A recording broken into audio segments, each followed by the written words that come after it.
High বন্ধুরা, চলে এসেছি আবার ছাদ বাগানে। আর ছাদ বাগানে যে আমার করবী ফুলের গাছটা ছিল, সেই গাছটার সাথে তোমার দেখাবো যে কত বড় করবী ফুলের গাছটা হয়ে গেছে।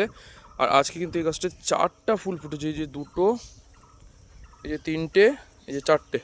আর গাছটা কি বিশাল হয়েছে, মানে এত বড় আর এত ঝাঁকড়া হয়েছে, মানে বলার নাই। আর প্রত্যেকটা ডগাতে কিন্তু কুড়ি গাছে ভর্তি, এই যে এই যে এই যে প্রত্যেকটাতে কুড়ি। এই যে এটাতে এখনও কুড়ি আসেনি, এই যে এটাতে কুড়ি, এটাতেও, এটাতে আসেনি, এই যে এটাতে আসছে, এটাতেও কতটা, এটাতেও আছে, মানে প্রত্যেকটা ডালে কুড়ি। যেহেতু গাছটাতে আমি কদিন আগে খাবার দিয়েছিলাম, তো সেই খাবারের ভিডিওটা দিতে ভুলে গেছিলাম, মানে গ্যালারি থেকে ভিডিওটা আমার ডিলিট হয়ে গেছে।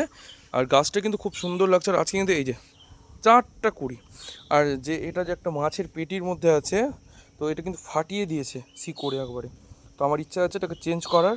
তো চেঞ্জ করলে কি গাছটা কি কিছু হবে, বা মারাটারা বা কিছু কি হবে, গাছটা যদি মরে টরে যায়, ওই ভয়ে আমি চেঞ্জ করছি না।